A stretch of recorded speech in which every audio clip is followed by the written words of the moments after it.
In this bass lesson, you are going to learn an exercise to help you build rock solid time using nothing but a simple metronome, but in a way you've probably never used it before. Hi, I'm Luke from Become a Bassist, and if you want the kind of rock solid time that will make other musicians desperate to play with you, then check this lesson out.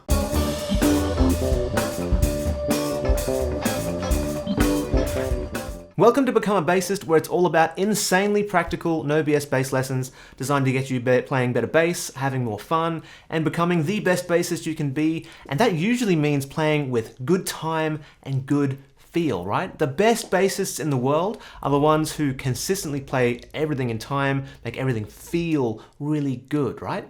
And when you can do this, it means locking in with just about any drummer. It means you can create a deep, deep pocket for everyone to sit in. And it means your bass lines are gonna feel great anytime you pick up your bass. So let's jump in. Now for this exercise, all you need is a bass line or a lick or a fill. Whatever you're working on right now is gonna be great. For us, let's use a bass line that goes like this. 1, 2, 3, 4.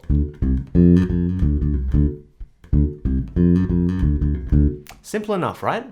Now, we are going to be using a metronome for this exercise. I've got one on my phone right here. But we're going to be using it in a slightly different way, using it quote-unquote the right way, the more helpful way. Now, the less than helpful way of using a metronome is just to have it kind of clicking away on all 4 beats.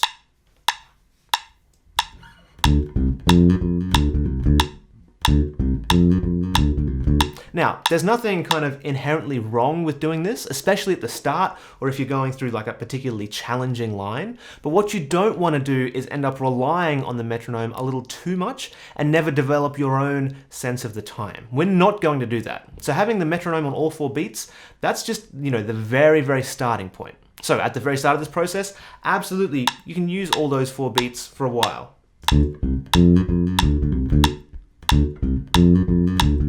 But as soon as you're comfortable playing whatever it is you're playing with the click on all 4 beats though, we're going to start taking them away. For example, the first 2 beats we're going to take away are going to be beat 2 and beat 4. I can just take them away on the metronome right here.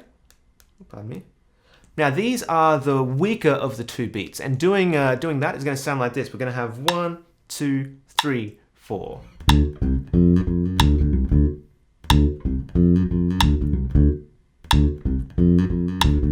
Yeah. Now, doing this, it's forcing you to make sure you don't speed up or slow down during those little gaps where there's no click, right? Very important. You're starting to feel out the tempo of your own accord rather than relying 100% on the metronome. 1, 2, 3, 4.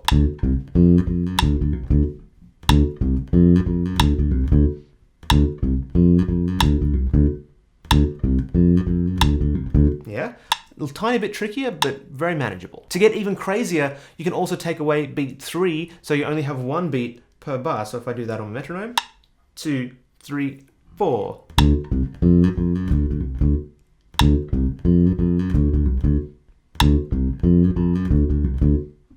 Oh, bit early.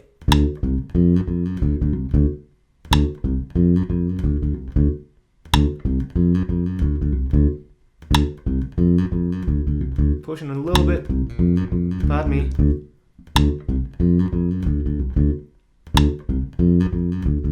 Yeah, see how this is forcing you to get a little bit better than this. Now there's a big gap where you have to make sure you're not speeding up, slowing down, and making sure the line still feels the way it did before, right? Now, this is still a beginner version of this exercise. Spend as much time as you need here and really solidify whatever you're working on, making sure the line sounds good, the groove feels good, and the time feels good as well. Now, the intermediate level of this exercise involves placing that 1 click per bar on the other 3 beats of that bar. So instead of having the click on beat 1, 1, 2, 3, 4, 1, 2, 3, 4, we're actually going to be putting the click on beats 2, 3, and 4, yeah? Now this is where things can get a bit dicey if you're new to this or if you are playing a particularly challenging line. Because, usually we all feel beat 1 super strong. It's usually not a problem to feel beat 1.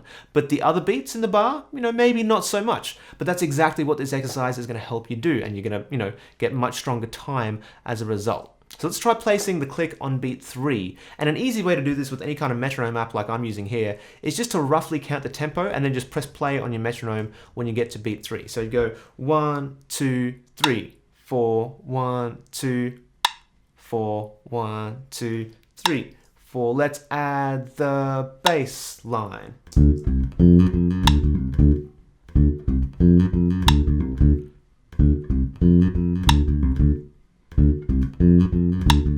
Early. There we go. Better. Yeah? Bit different, right? But that's okay. That's what we want. We're learning to feel beat 3 of the bar. Now this bass line is actually quite friendly to beat 3 because there's a nice big strong note in there. We've got 1, 2, 3 right there. Those two Ds start on right on beat 3. So I can aim to have that first one. I can aim to have that note speak right at the point that the metronome clicks. So 1, 2, 3, 4, 1, 2, right there. Oh, that's a bit early. Better. Just like that. Now what if we try putting the metronome on beat 2? So we'd go 1, 2, 3, 4. 1, 2, 3, 4. Late. Better. Early. Better.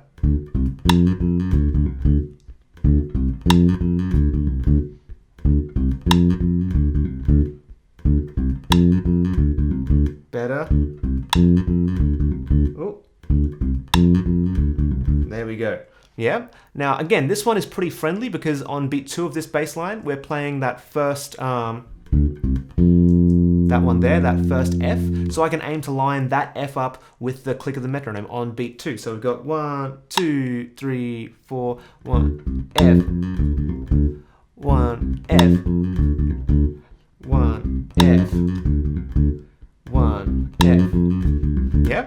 Also, really quick, try not to look at your metronome while you're doing this. You might have noticed I'm kind of like closing my eyes, looking over here, not paying attention to this. You actually want to develop an ear for the time, not an eye for it. So in the same way you don't want to rely on the metronome to build your sense of time, you don't want to rely on your eyes to, basically cheat and look at the metronome. Now what about our last beat, beat 4 of the bar? Now this one's a bit different and you'll see why in a second. So we're going to go 1, 2, 3, 1, 2, 3, 4.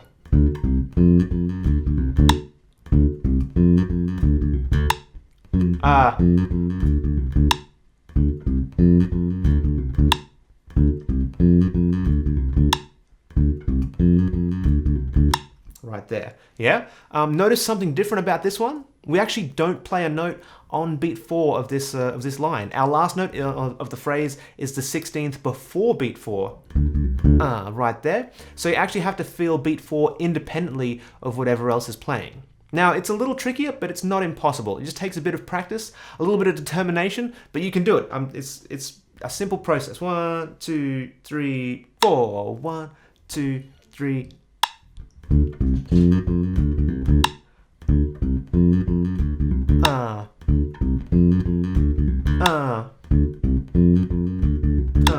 Just like that. Also, notice that what we're playing hasn't changed at all. We're still playing the exact same thing as when we had all 4 beats playing on the metronome, right?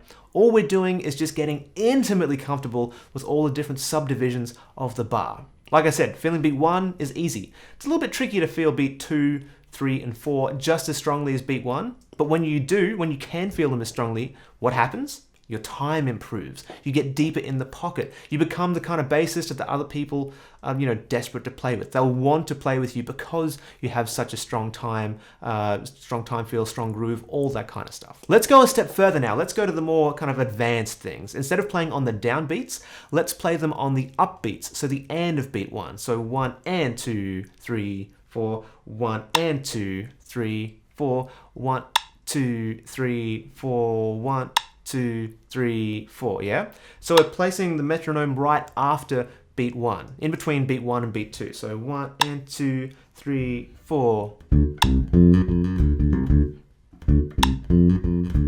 Oh, early.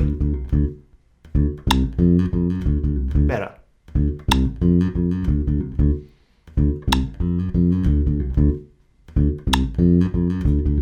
quite.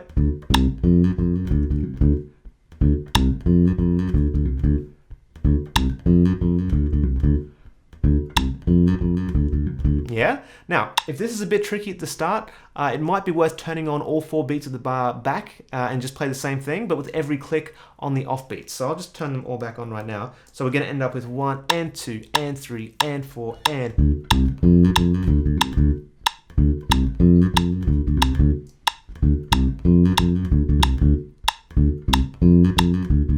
Yeah? Just so you can get used to playing with the click on the off beats. This can be just like a little stepping stone from the intermediate version to the more advanced version of this exercise. Next though, let's place the metronome on the and of beat 2. So let me turn off the rest of these. So now we're going to have 1, 2, and 3, 4, 1, 2, 3, 4. Early. Bit better.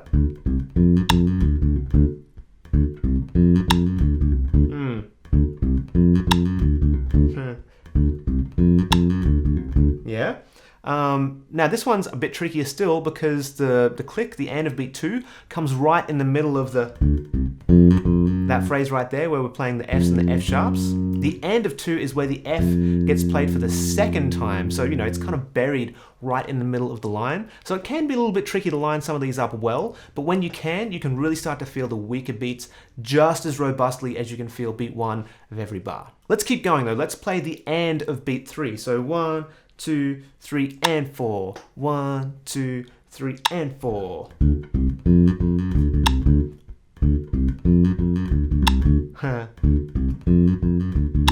That's better.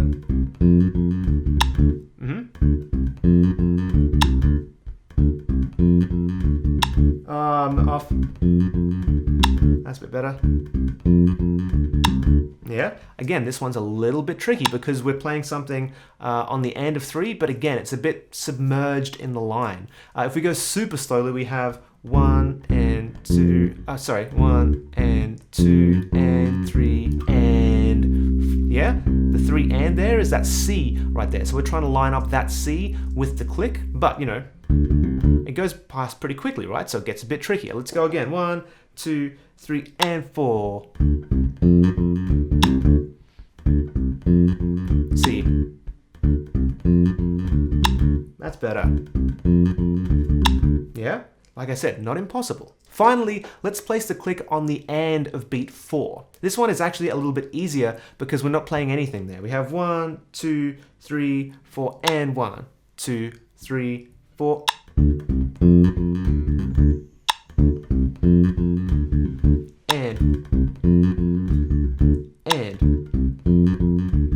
Yeah? The click will kind of come in between the different phrases. There. Yeah? You'll probably find this one a lot more forgiving because it essentially lets you kind of reset every time. Now, a quick word of warning for this exercise. Just because we're using a metronome here, that doesn't necessarily mean that you always have to play everything incredibly metronomically, right? If you listen to some of the very best rhythm sections around, they're not always 100% playing to a click. There's a bit of movement in the groove. I'm thinking bands like Rage Against the Machine is a great example. A band with immense groove, but not always, you know, strictly on the grid, not always strictly metronomic, right? Now, can those guys play perfectly in time? I'm guessing they probably can, you know, they're Rage Against the Machine. But when they decide to take things, you know, way back or push forward in the time and not play metronomically, it's a conscious choice. It's not an accident, it's not sloppy playing. They mean to do exactly what they do, right?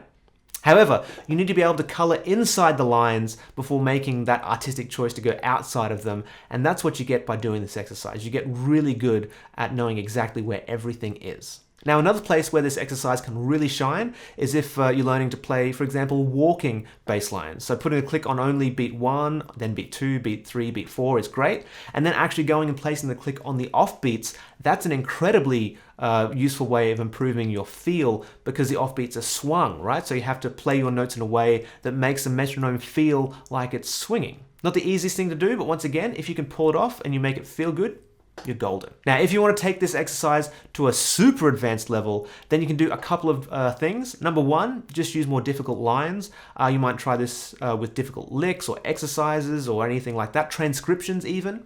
Number two is to try and do this exercise with the click on the offbeat 16ths, the E's and the U's of each beat. Now, we won't go that far in this particular video, but if you can pull that off, you'll truly have some super solid time. Now, this exercise will work with just about any bass line, but if you wanted the tabs and notation for the one I use in this lesson, you can follow along exactly with me. It's available as a free download on becomeabassist.com. You can click the link in the description or right here, sign up on that page, and you can start building your immovable groove today. So hopefully I'll see you in there.